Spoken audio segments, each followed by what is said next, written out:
안녕하십니까. 부동산 파이치기 부파입니다. 지난주에는 분당 정자동에 위치한 15개 단지에 대한 가격 비교와 분석을 해봤는데요. 순회동 단지도 분석해달라는 그런 요청이 있어서 오늘은 순회동 11개 단지에 대한 실거래 가격 비교와 분석을 해보겠습니다. 오늘 가격 비교를 해볼 순회동 11개 단지를 보면 양지마을에서는 1단지와 3단지 금호, 2단지 청구, 그리고 5단지 한양이고요. 파크타운에서는 롯데, 대림, 서안, 삼익 등 4개 단지, 그리고 푸른마을은 쌍용, 벽산, 신성 등 3개 단지입니다. 가격 비교 전에 참고사항을 말씀드리면 비교 평형은 10평대와 20평대, 그리고 30평대로 나누어서 설명드리고요. 비교 가격은 국토부에 등록된 월별 실거래 가격 중 최고가 기준입니다. 그리고 자료조사 시점과 시차가 있기 때문에 현재 가격이 다를 수가 있으니까 이런 점은 참고를 해주시기 바랍니다. 그럼 먼저 30평대부터 보시겠습니다. 양지 1단지 금호 31평은 작년 7월까지는 12억 원대에서 거래를 보였지만 지난 10월에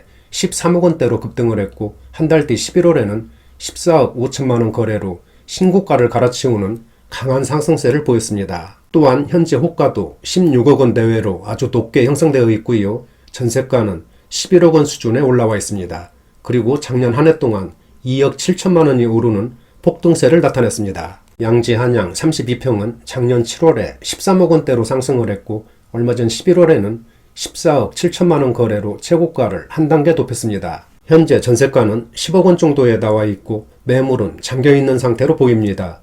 여기도 작년에 2억 8천만 원이 오르는 큰 폭의 상승세를 보였습니다. 다음은 양지마을 금호인데요. 37평과 38평을 같이 보시겠습니다. 작년 7월에 14억 원대로 진입을 했고 얼마 전 12월에는 16억 8천만 원에 거래되면서 신고가를 기록하는 강한 상승세를 이어가고 있습니다. 현재 호가도 17억 원 수준에 아주 높게 올라와 있고요. 전세가는 11억 5천만 원 정도에 나와 있습니다. 다음은 양지마을 2단지 청구입니다. 31평과 32평을 같이 설명드리겠습니다. 작년 10월에 14억 원대로 크게 점프를 했고 한 달 뒤 11월에는 15억 원 거래로 최고가를 다시 쓰면서 급등세를 이어가고 있습니다. 현재 호가는 16억까지 아주 높게 나와 있는 그런 상태고요. 전세가는 9억 원 수준에 올라와 있습니다. 그리고 지난 5월에 비해서는 3억 1천만 원이 상승했네요. 다음은 파크타운 롯데 37평과 38평입니다. 작년 9월에 15억 원대로 상승을 했고 두 달 뒤 11월에는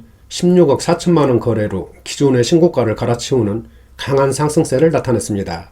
또한 현재 호가도 17억 8천만 원 내외로 최고가보다도 훨씬 높게 그렇게 올라와 있고요. 전세가는 12억 원 수준입니다. 그리고 작년에는 3억 2천만 원이 상승했습니다. 파크타운 대림 37평과 38평 보시겠습니다. 거래건이 많지는 않은데요. 지난 11월에 16억 원대로 큰 폭의 상승을 했고 얼마 전 1월 7일에는 16억 7천만 원 거래로 최고가를 경신하는 급등세를 보였습니다. 전세가는 12억 7천만 원 수준이고요. 작년 5월에 비해서는 4억 원이 상승했습니다. 파크타운 서안 37평과 38평은 작년 7월에 13억 9천만 원 거래 후로는 지난 11월까지 거래가 끊겼다가 얼마 전 12월에는 16억 4천만 원에 거래되면서 신고가를 경신했습니다. 그리고 현재 전세 물량은 잠겨있는 것으로 그렇게 보이네요. 다음은 파크타운 삼익입니다. 마찬가지로 37평과 38평을 같이 보시면 작년 8월부터 10월까지는 거래건이 전혀 없었고요. 얼마 전 12월에 15억 8천만 원 거래로 최고가를 한 단계 높였습니다. 현재 호가는 18억 5천만 원까지 높게 올라와 있는 그런 상태고요. 전세가는 11억 원 수준에 형성되고 있습니다. 그리고 작년 한 해 동안 3억 8천만 원이 급등했습니다. 다음은 푸른마을 쌍용 31평입니다. 작년 9월에 12억 원대로 진입을 했고 얼마 전 12월에는 13억 1,500만 원 거래로 신고가를 기록했습니다. 현재 호가는 14억 7천만 원 수준이고요. 전세가는 9억 원 정도에 올라와 있습니다. 여기도 작년에 3억 원 이상이 상승했네요. 푸른마을 벽산 31평 보시겠습니다. 작년 10월에 12억 원대로 진입을 했고 얼마 전 12월에는 13억 1,800만 원 거래로 최고가를 다시 쓰면서 상승세를 이어가고 있습니다. 그리고 현재 매물도 전혀 없는 상태고요. 전세가는 9억 5천만 원 수준에 형성되고 있습니다. 다음은 푸른마을 신성 31평입니다.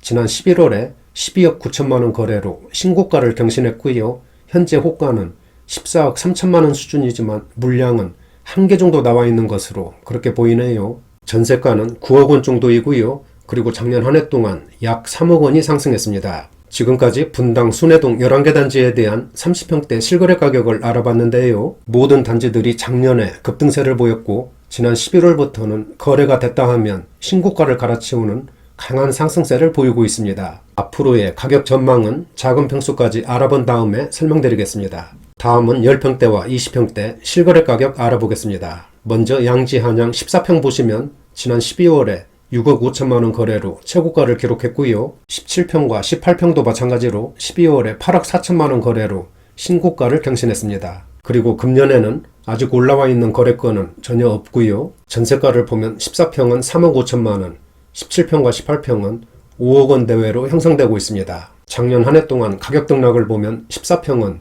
무려 38%가 오른 1억 8천만 원이 상승했고요. 17평과 18평은 2억 7천만 원이 상승했습니다. 다음은 양지마을 금호 청구입니다. 22평과 23평은 지난 10월에 8억 2천만 원 거래로 최고가를 기록했고요. 28평은 얼마 전 12월에 11억 6,700만 원 거래로 신고가를 갈아치웠습니다. 그리고 전세 물량은 모두 잠겨있는 것으로 그렇게 보이네요. 특히 28평은 작년에 3억 1천만 원이 오르는 강한 급등세를 보였습니다. 다음은 양지마을 한양 24평입니다. 작년 10월에 7억 8,800만 원 거래로 신고가를 기록했고요. 그 후로는 나와 있는 매물도 없고 거래건도 전혀 보이지 않고 있습니다. 현재 전세가는 6억 3천만 원 수준에 올라와 있습니다. 다음은 푸른마을 쌍용 21평입니다. 작년 초에는 거래가 한산한 편이었고요. 지난 10월에는 8억 1,500만 원 거래로 최고가를 기록했습니다. 그리고 현재는 매물과 전세 물량은 전혀 없는 것으로 그렇게 나타나고 있습니다. 푸른마을 벽산 21평 보시겠습니다. 여기도 마찬가지로 작년 초에는 거래가 한산한 그런 모습을 보였고요. 지난 11월에는 7억 7천만 원에 거래되면서 기존의 신고가를 한 달 만에 갈아치웠습니다. 현재 호가도 9억 원 수준까지 강하게 올라와 있고요. 전세가는 6억 원 수준에 나와 있습니다. 다음은 푸른마을 신성 21평입니다. 지난 10월에 7억 7,500만 원 거래로 최고가를 경신했고요. 현재 호가는 9억 원 수준, 그리고 전세가는 6억 원 정도에 올라와 있습니다. 다음은 파크타운 대림 23평 보시겠습니다. 지난 11월에 8억 7천만 원에 거래되면서 신고가를 기록했습니다. 현재는 매물도 잠겨있는 상태고요. 전세가는 6억 5천만 원 대외로 형성되고 있습니다. 파크타운 서안 23평은 지난 11월에 8억 300만 원 거래로 최고가를 다시 쓰면서 상승세를 이어가고 있습니다. 현재 매물은 10억 5천만 원에 한계가 보이던데 아직까지 살아있는지는 모르겠네요. 그리고 전세가는 6억 5천만 원 수준에 올라와 있습니다. 지금까지 분당 순회동 11개 단지에 대해서 10평대부터 30평대까지 실거래 가격을 알아봤는데요. 작년에 강한 상승세를 보였고 특히 작년 하반기부터는 모든 단지들이 연일 신고가를 갈아치우는 급등세를 나타내고 있습니다. 또한 현재도 매물이 크게 부족한 그런 상태이고요. 따라서 호가는 천정부지로 솟고 있는 그런 상황입니다. 그리고 전세 물량도 손에 꼽을 정도로 넉넉하지 않은 그런 상태라고 보시면 되겠습니다. 그리고 학군 수요 등 매수세는 꾸준히 유입되고 있기 때문에 현재는 매도자 우위 장세가 강하게 펼쳐지고 있다고 하겠습니다. 따라서 이런 분위기라면 순회동도 앞으로 당분간은 상승 곡선을 이어갈 것으로 그렇게 예상이 되고요. 또한 시간은 좀 걸리겠지만 재건축과 리모델링에 대한 기대감도 점점 고조되고 있기 때문에 분당의 전망은 아주 밝을 것으로 그렇게 예상이 됩니다. 오늘은 여기까지 하겠습니다. 구독과 좋아요 부탁드리고요. 다음 영상에서 뵙겠습니다. 감사합니다.